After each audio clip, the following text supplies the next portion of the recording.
Përshëndetje të nderuar shikues të Klan Kosovës. Në minutat në vazhdim do të shoqëroheni me mua Qëndrej Satërshani në këtë edicion më të ri të emisionit Edu Media. Emision ky që përkrahet nga OSBE derisa realizohet e transmetohet këtu në Klan Kosova. Jo rrallëherë është diskutuar se çka duhet të publikojnë gazetarët e çka jo. Sidomos kur vjen puna te të dhënat personale. E pikërisht këtë temë kemi vendosur ta trajtojmë me një panel që kam nderin ta kem në studio komisionerën krenare Sogojeva Dërmaku dhe po ashtu ligjeruesin e aspektit ose në fushën e të dhënave personale zotrin Kujtim Gashi. Faleminderit shumë që gjetët kohë të vini. Faleminderit. Faleminderit juve. Zona Dërmaku, nëse mund të na tregoni nga krejt ankesat që jeni tu i marrë aktualisht nga qytetarët, sa janë në rrezik të dhënat personale të qytetarëve në Kosovë? Po, Qëndres, edhe përkundër që Kosova ka transpozuar direktiven evropiane për mbrojtjen e të dhënave personale me ligjin ton nacional, edhe përkundër që ne ekzistojmë tashmë 3 vite si agjensi që e bëjmë monitorimin apo mbikëqyrjen e zbatimit të këtij ligji, Kosova ende gjendet në një nivel jo të kënaqshëm të mbrojtjes së të dhënave personale, e në veçanti kur flasim në përgjithësi te mbrojtja e të dhënave, kjo i atribohet më shumë këtyre kontrolluesve të mëdhenj, të cilët mbledhin, grumbullojnë dhe ruajnë shumë të dhëna personale të shumë qytetarëve është fjala, por shpesh herë ata, sidomos në sektorin publik, është drejt se nuk kanë njohuri, por nuk e kanë edhe politik të tyre prioritet për t'i parapar më mbrojtjen e dhënave dhe për t'i trajnuar stafin edhe për t'a edukuar komplet zinxhirin e menaxhmentit rreth mbrojtjes së të dhënave personale. Po e them këtë për faktin që ne si agjensi nuk ka sektor sot në Kosovë, që për këto 3 vite nuk kemi diskutuar, nuk kemi mbajt takime, nuk kemi mbajt konferenca, apo nuk kemi bërë çfarëdo lloj fushate ndërgjegjësuese, thjesht u fillu prej gjykatave, prokurorive, normalisht administratës publike në përgjithësi nivel qendror e lokal, pastaj në sektorin privat tek telekomi, tek edukimi, arsimi, tek shëndetësia, mirë po përsëri gjendja mbetet jo e kënaqshme, e them këtë se ka, domethënë lëvizje, ka lëvizje të mira për këto 3 vjet, mirë po duke pas parasysh zhvillimin e hapshëm të teknologjisë që po bëhet, atëherë ne si Kosovë po mbesim mbrapa zhvillimeve dhe rregullimeve dhe vendosjes së standardeve që duhet bëj Kosova në raport ashtu siç bëjmë edhe vendet e tjera evropiane që zbatojnë këtë rregullativ. Po zotri Gashi, pikërisht aspekti i zhvillimit teknologjik, po sa janë të mbrojtura të dhënat ose si shihni trendin të qytetarëve specifikisht kur janë të kyçura në këto platformat online ose kur janë duke konsumuar për mbajtje mediatike? Faleminderit. E vlerësoj temën që po trajtohet me të vërtetë, është me të vërtetë nevojë e kohës që të flasim për trendet e zhvillimit të teknologjisë edhe impaktin që kanë këto sisteme edhe sidomos rrjetet sociale ose platformat e ndryshme edhe rolin tonë si qytetar në anë dhe në anën tjetër manej roli i institucioneve që janë barcë të shumë dhënave të ndihshme që komisionerja e theksoi pak më herët se po bëhet një punë e madhe prej institucioneve, veçanërisht prej Agjencisë për Informim edhe Privatësi, që po përpiqen të vetëdijsojnë në një institucionet. Unë e shoh një sfidë serioze më tepër se që duhet të vetëdijsohen qytetarë, duhet vetëdijsohen zyrtarët e institucioneve.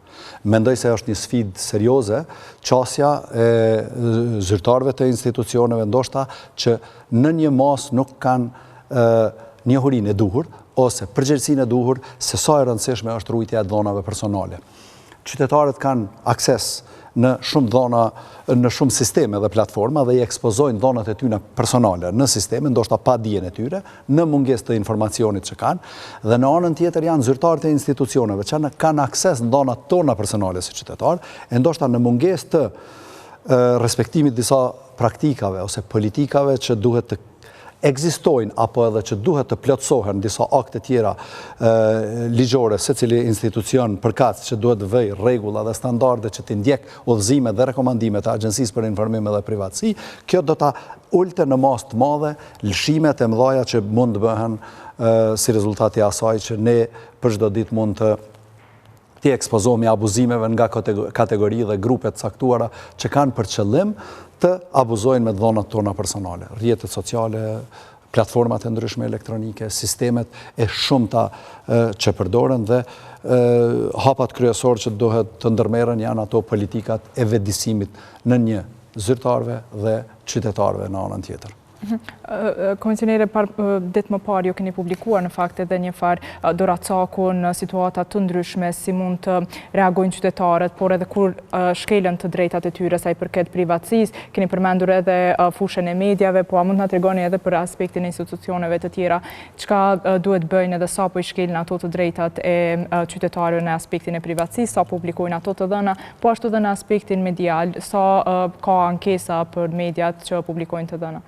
Mediat e kanë kodin e tyre të etikës dhe ato duhet të zbatojnë këtë kod. Kodi po ashtu ju kërkon që të mbrojnë privatësinë e qytetarit, edhe nëse do të kenë qasje direkte, do më thonë, jo përmes një burimi të fshehur, po thjesht e kanë një qasje që mund të marrin në formë të hapur, media duhet të ketë kujdes që ato të mos i publikojnë, sepse shkakton pikrisht shkeljen e privatësisë së individit në Kosovë e që ne me të vërtetë si shoqëni e kemi ende të vështirë ta kuptojmë rëndësinë dhe sfidat, por edhe rrezikun që na sjell shkelja e privatësisë tonë. Shqetësuese fakti se na si Kosovë kemi hyrë, domethënë, në fazën e digitalizimit të shërbimeve, edhe jemi duke e zbatuar e-governance strategjinë e qeverisjes. Mirë po jemi me fat në këtë rast që kemi praktika shumë të mirë të ndërtuara dhe që ne si agjensi jemi të përfshirë pothuajse në secilin sektor që është duke u bërë digitalizime. Gjithsesi është sfiduese derisa na nuk kemi njerëz të, domethënë, burime njerëzore të trajnuara mirë, të specializuara mirë për ta kryer këtë detyrë. Mbrojtja e duanave nuk është thjesht një punë që ta kryejë një zyrtar. Mbrojtja e duanave kërkon që zyrtarët përkatës në vazhdimsi të trajnohen dhe të specializohen pikërisht për shkak të zhvillimeve të hapshme që janë duke u bërë, por të pas parasysh që sfundi kemi edhe temë kryesore globale, mund të them, zhvillimin e hapshëm të inteligjencës artificiale, që do ta ketë një ndikim direkt në jetën tonë, e për të cilin ne si Kosovë duhet të fillojmë të përgatitemi, ndërsa për fat të keq ne ende jemi duke u marrë me raste të cilat janë krejt bazike në mbrojtjen e dhënave personale. Tani një çështje tjetër që po ashtu është sfiduese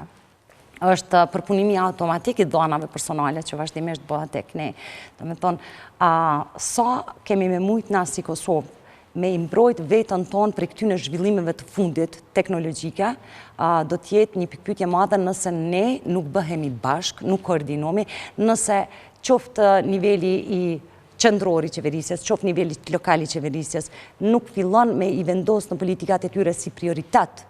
mbrojtjen e dhënave, sinqerisht unë e shoh një rrezik dhe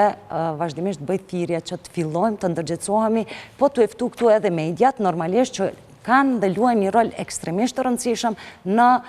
ndryshimin e mendësisë së qytetarëve, se krahas zhvillimit dhe rritjes së ndërgjegjësimit tek institucionet, ne duhet ta ngrisim ndërgjegjësimin edhe tek qytetarët për ta mbrojtur privatësinë e vet secili. Po, pikërisht qytetarët duke mos e ditur se në fakt po i ekspozojnë të dhënat e tyre në internet, publikojnë shpesh herë të dhënat që nuk duhet të dalin në publik. Zotri Gashi, mund ta tregoni cilat janë 2-3 hapa që qytetarët duhet t'i bëjnë me patjetër që t'i mbrojnë dhënat e tyre në internet, të mos i ekspozojnë pa nevojë. Qytetarët padyshim i ekspozohen rreziqeve vazhdimisht, edhe ne si qytetarë, edhe si njohës deri dikun të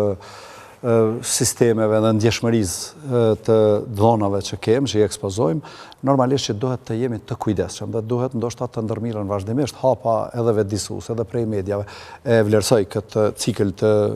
aktivitetit edhe emisioneve që po e bën Klan Kosova, duhet pas parasysh që po trajtohet kjo temë. Qytetarët gjithmonë duhet të kenë kujdes të mos fusin dhënat e veta personale në platforma, aplikacione, profile ose aplikacione që kërkojnë dhënat e veta personale, të përdorin username dhe password të ndihshëm, të komplikuar, mos t'japin dhëna edhe mos vendosin fjalkalime të lehta, të thjeshta, mos të përdorin një fjalkalim në shumë platforma dhe shumë aplikacione, të ndjekin disa rregulla dhe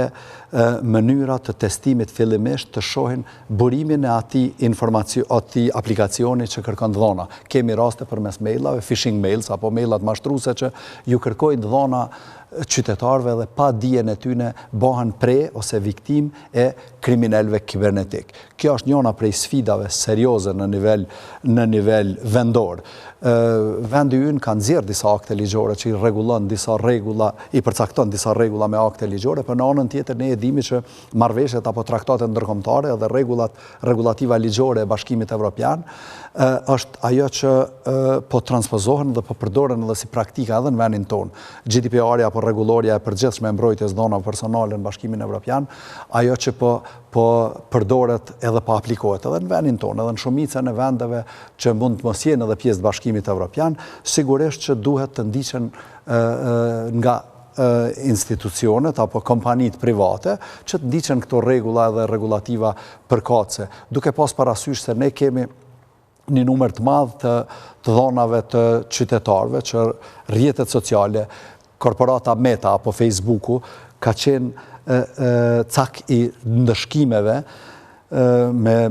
vlerat të jashtëzakonshme të dënimeve që ka marrë si rezultat e asaj si ka keq përdor apo nuk ka përdor rregulla të ruajtjes së privatësisë së qytetarëve. Qytetarët natyrisht bëhen preje edhe viktim e mos njohurive të tyre. Trit, fëmijët që i lëmë të ekspozohen në pajisjet e ndryshme telefonike që janë celular, telefonat e mençur, sot dhe inteligjenca artificiale është ajo që mundet me na bëjë viktim vazhdimisht edhe prej e grupeve të caktuara që kanë target apo qëllim që t'i prekin shtresat ma të ndishme apo personat që ma pak kanë njohuri ose ma pak kanë kujdes gjatë përdorimit të pajisjeve të qoftë celularve apo platformave ose aplikacioneve që përdoren përmes kompjuterit që janë të ndishme. Dhonat, vjedhja e dhonave të bankës, dhonave të kartela bankare, ose dhonat e profileve dhe identiteteve, janë sfidë serioze edhe në vendin tonë. Dhe ka qenë gjatë kohëve të fundit, janë ekspozuar një numër shumë i madh i përdoruzve rreziqeve të tilla. Një sfidë serioze është që shteti jonë ende nuk e ka një country code top level domain, nuk e kemi kodin nacional të internetit, që ndoshta do të krijonim disa rregulla shtesë që do të krijonin edhe një mundësi të kontrollit të ofruesve të shërbimeve ose ofruesve të rrajshëm të shërbimeve në nivel nacional. Dhe mungesa e këtij country code top level domain që i mungon Kosovës është një sfidë që akoma është një problem politik që ende Kosova se ka fitu këtë kod unik të internetit dhe kjo ndoshta në një masë edhe i vështërson pak mundësitë e hulumtimit apo hetimit të krimeve kibernetike që i ekspozohen qytetarët e vendit tonë. Po, Zot Rigashi, pikërisht i përmendi të rinjët, po sa janë në rrezik të rinjët nga publikimi të dhënave të tyre që e bojnë her pas here, ndoshta pa e di që po i ekspozojnë ato të dhëna, pasi tu e marrë parasysh, ato janë shumë prezent në mediat sociale në përgjithësi edhe kur i konsumojnë këto përmbajtjet mediatike që ju servohen normalisht. Duke u ndëlidh me këtë që e tha profesori, në fakt kjo mungesa e domenit tonë na ka shkaktuar shumë probleme. Një prej atyne iniciativave që ne kemi marrë për të përcaktuar ndërlidhësit me këto platformat e mëdha sociale që përdoren në vend, domethënë është e pamundun që ato të caktohen zyrtarisht dhe ta kemi një linjë komunikimi, qoftë me Facebookun, qoftë me YouTube, qoftë me kjo e fundi që ka kjo TikTok, pikërisht për shkak të kësaj pamundësisë që ne kemi provider ose ofrues të shërbimeve të ndryshëm që mund të jenë edhe të rrajshëm e që nuk jemi të vetëdijshëm si shoqëni se kujt po ja ofrojmë dhona dhe përmes kujt na po i marrim këto shërbime. Rinia në Kosovë është shumë e shfaqur përballë ofrimit gjitha dhonave të tyre në internet. Domethënë në platformat të ndryshme sociale që i përdorin, në lojra të ndryshme që i përdorin, unë du në veçanti me përmend lojën e Robloxit që njihet për fëmijët, e cila lojë domethënë merr edhe biometri, e cila merr edhe retinën e syrit, merr edhe gestikulacionet e fëmijës, edhe që në fakt mund t'i shërbejnë në një të ardhme që nuk është e largët, është shumë e afërt për këto që po dëgjojmë dhe që po bëhet në zhvillimin e hapshëm teknologjisë, për një robot ose ardhmës. Kështu që rinia në përgjithësi edhe nuk janë të djesuar, po më e keqja është që as prindrit nuk i dinë këto gjëra. Masane as institucioni ku janë ata, që është shkolla, ta kemi parasysh që ne kemi fillu si agjensi një cikël të trajnimeve me shkollat, ka qenë një pilot projekt, me thonë kemi nisë me Prishtinën, kemi dërgu të gjitha DKA-t e komunave regulativën për politikat e privatësisë dhe për marrjen e pëlqimit nga ana prindërve për fëmijët, të fillu për kësaj bazikës që është në me thënë mënyrë shumë të gjërë e zhvilluar me dërgu fotografi për mes platformave të komunikimit, WhatsApp, Viber, e kështu me radhë, po ende nuk kemi një unitet për zbatimin e kësaj regulative në pikëmëri, e ajo që ka është më e keqja që ende në shkollat tona nuk ka filluar të mësohet, po flasë për ciklin e ulët të mesëm e drejta e privatësisë, që është kruciale dhe që unë mendoj që vitin tjetër, normalisht që ne si agjensi do të insistojmë, që këto në kurrikulat shkollore të hyjë me patjetër e drejta dhe mbrojtja e privatësisë, për faktin që është e patjetërsueshme në jetën tonë. Domethënë, ky fakt që na po jetojmë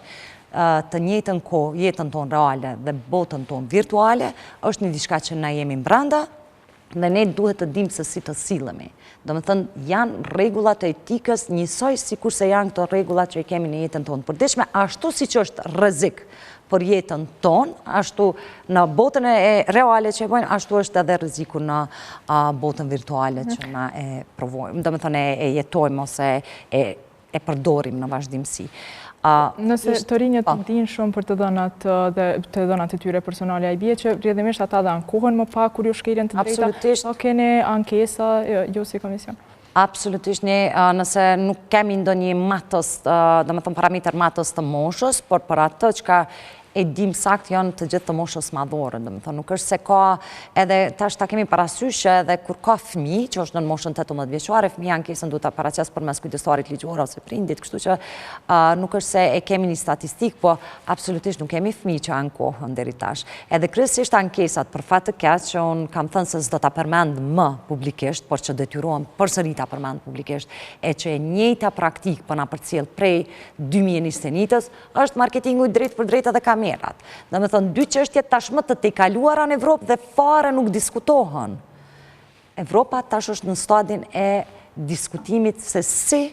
do të përballojmë zhvillimin e inteligjencës artificiale. E ne ende jemi duke trajtu marketingun e drejtë për drejtë që nuk ka sens logjik më të përdoret sepse askush nuk ka të drejtë i përdor dhënat tona pa pëlqimin ton, edhe askush nuk ka të drejtë të na dërgojë mesazha për na thras telefon pa pëlqimin ton, kështu që thjesht ne jemi në një stad të cilin mund ta zhvillojmë vetëm në qoftë se bashkohemi dhe normalisht e flasim këtë temë sa më shumë edhe e bëjmë më të përditshme për ta ndruar mendsinë e shoqënisë tonë po edhe institucioneve tona. Çka duhet të bëj shoqëria në përgjithësi, edhe shteti, edhe agjencia, po ashtu që edukimi për privatësi të rritet jashtëzakonisht shumë? Bashkëpunim, koordinim, nuk mujmë të bëjmë vetë asnjë gjë të mirë. Domethënë agjencia me këto kapacitete që ka, e përmenda në fillim të emisionit që s'ka sektor me cilin nuk kemi punu për me ndërgjitsu. Mirë po agjencia bën mbikëqyrjen. Agjencia nuk mund të garantoj mbrojtjen e të dhënave tek institucionet përkatëse. Për ata janë zyrtarët përgjithës të mbrojtjes së të dhënave, të cilët duhet të trajnohen dhe duhet t'i përcjellin çdo informatë që duhet të dalë në publik, apo që është shumë e rëndësishme dhe çka po na pret tash, që sistemet të cilat do të përdoren tash në transformimin digital, që ata ketë vendit të shërbimeve, t'i kenë masat e sigurisë dhe t'ju përshtaten apo t'i përmbushin kërkesat ligjore të ligjit të mbrojtjes dhënave, ta keni parasysh që një përpunim i dhënave nuk bën të bëhet pa parim të ligjshmërisë, një përpunim i dhënave duhet të ketë po ashtu të instaluar minimizimin e të dhënave si parim, sepse kjo është e rëndësishme dhe kjo po lun tash rol edhe po ka efekt edhe në zhvillimin e inteligjencës artificiale. Ky minimizim i dhënave që ne të marrim dhëna vetëm për sa është e mjaftueshme për ta kryer qëllimin për cilin mi lidhim ato, e jo dhëna të tepërta, e çka është kruciale është transparenca që duhet të sigurohet në nga se cili institucion, nga se cili kontrolusi donave në raport me dona që ja merë qytetari. Qytetari sak duhet të di kujt pja jap këto dona, për çka pja jap këto dona, dhe normalisht duhet ta ketë gjithë herë të drejtën e tij që sa herë që nuk dënë mi përdor ato shërbime, sa herë që dënë mos me pas atë pëlqimin, atë dënjën e pëlqimis për me ju përpunu donat e ti, me pas të drejten me tërheq prej saj. Faleminderit shumë që gjetët kohë të vini në studiot e Klan Kosovës. Faleminderit juve. Atëherë të ndashur miq të Klan Kosovës, ka që kishim përgatitur për këtë emision ku diskutua për privatësinë dhe edukimin për ruajtjen e tyre. Mirëmbëjtje.